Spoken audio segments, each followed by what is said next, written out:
नमस्कार, BTV news में स्वागत है आपका। इस बुलेटिन के साथ मैं हूं कृष्ण कुमार और आइए इस बुलेटिन की शुरुआत करें। उससे पहले नजर डालते हैं हेडलाइंस पर।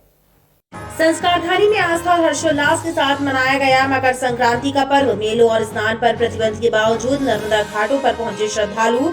नर्मदा में श्रद्धालुओं ने लगाई आस्था की डुबकी।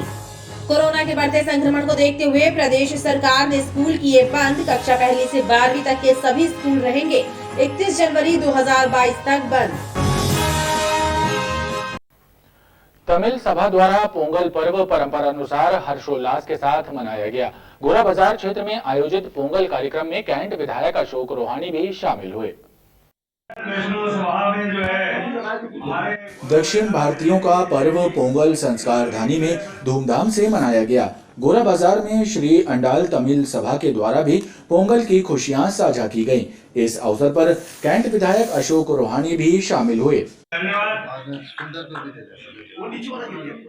तमिल सभा के द्वारा विधिवत पूजन अर्चन कर सुख समृद्धि की कामना की गई।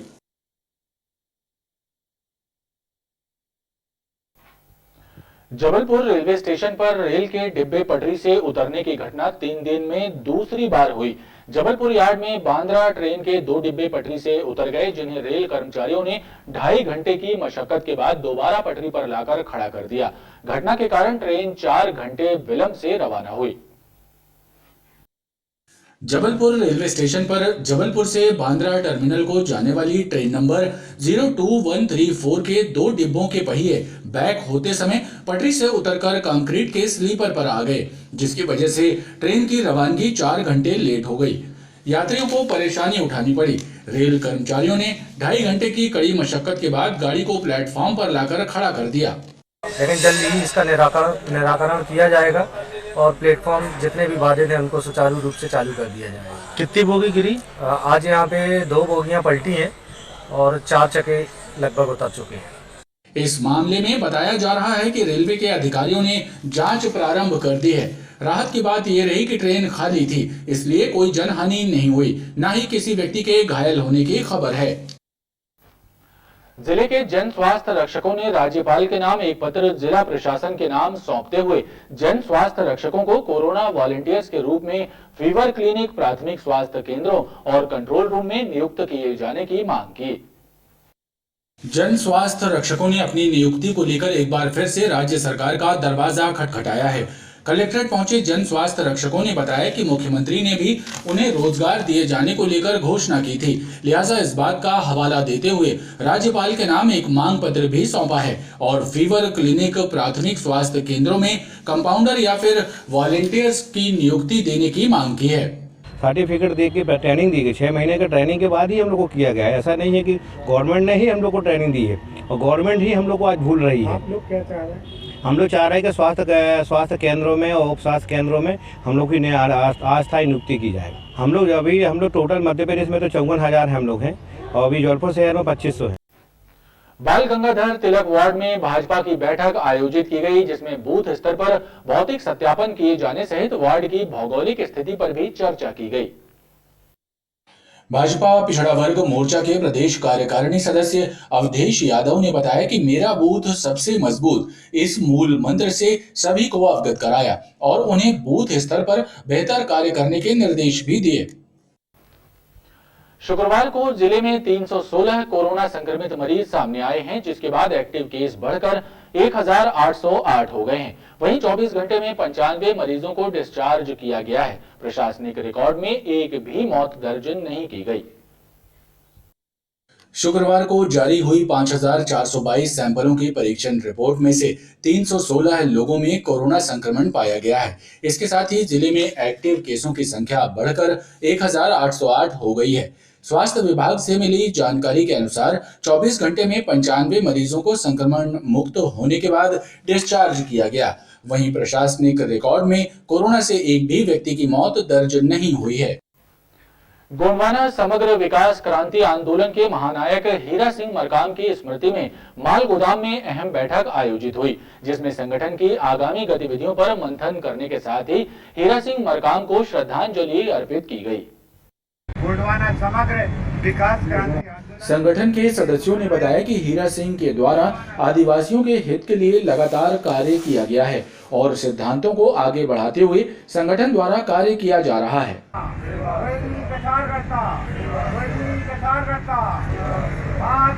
दादाजी ने शिक्षा के क्षेत्र में, स्वास्थ्य के क्षेत्र में और धर्म संस्कृति साहित्य के क्षेत्र में, कृषि रोजगार व्यापार को उन्नत बनाने के लिए उन्होंने लगातार भरसक प्रयास किया। लेकिन उनका जो सपना अधूरा रह गया था, जो आने वाली जो पीढ़ी है, सब मिलकर के एक साथ दादाजी को मिशन को एक विजन के रूप में हम लोग उसको पूरा करेंगे। गिरजाघरों में हो रहे हमलों से आक्रोशित मसीही समाज के लोगों ने बिशप जेराल्ड अल्मेडा के साथ बैठक कर देश के गृह मंत्री और प्रदेश के मुख्यमंत्री के नाम मांग पत्र सौंपने का निर्णय लिया है। मसीही समाज की अहम बैठक संपन्न हुई, जिसमें उन्होंने देश के विभिन्न राज्यों में स्थित चर्चों पर हो रहे हमलों का विरोध किया और निर्णय लिया है कि यदि सरकार इस मामले में ठोस कदम नहीं उठाती है तो ईसाई समुदाय के लोग सड़कों पर उतरकर विरोध प्रदर्शन करेंगे। एक्चुअली चर्चा का जो मेन विषय था वो ये कि देश में हर जगह चर्चेस के अंदर जो हमले हो रहे हैं और जो असामाजिक तत्व चर्च के अंदर घुस के तोड़फोड़ करते हैं और लोगों को मारते पीटते हैं, इसके विषय में हम लोगों ने आज चर्चा किया है। और यदि ये काम हमारी सरकारें नहीं रोकेंगी तो फिर हम मसीह समाज को मजबूरन सड़कों पे उतरना पड़ेगा, धरना प्रदर्शन करना पड़ेगा, रैली करना पड़ेगा या भूख हड़ताल करना पड़े, हम सब करेंगे।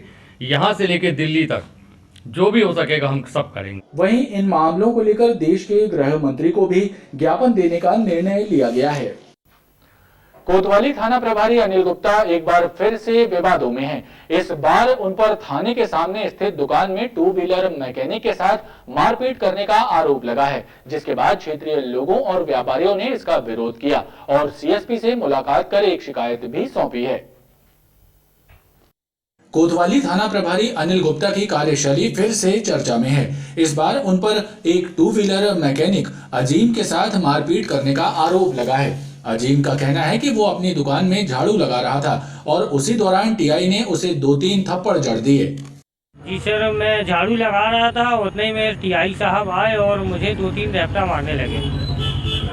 क्या वजह, क्या बोल रहे थे? कुछ नहीं, कह रहे थे दोबारा यहाँ देखना नहीं क्योंकि ये हॉस्पिटल है। और क्यों हॉस्पिटल में मेरी दुकान है सर, कोतवाली थाने के जस्ट सामने। क्या काम करते हो? जी सर, मैं टू व्हीलर मैकेनिक हूँ।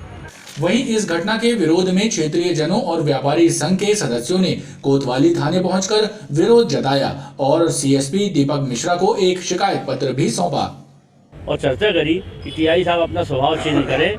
यह जो क्षेत्र है कोतवाली महाजनी क्षेत्र है, इस क्षेत्र में हर व्यापारी का अपना सम्मान है और हर व्यापारी चाहता है कि हम अपना व्यापार कर रहे हैं। वैसे ही आदमी अपनी परिस्थिति से परेशान है और इस टाइप का जो कार्यक्रम टीआई द्वारा किया जा रहा है मारपीट, यह बहुत ही निंदनीय है। हम सभी व्यापारी इसकी और सभी क्षेत्र इसकी निंदा करते हैं।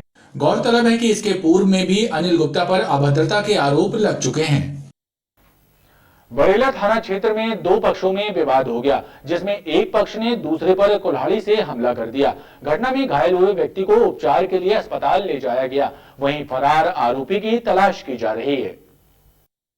बरेला के वार्ड नंबर 10 में सुरेंद्र पाठक और समय कोरी के बीच मकान निर्माण को लेकर विवाद हो गया, जिसमें समय कोरी ने सुरेंद्र पर कुल्हाड़ी से हमला कर दिया।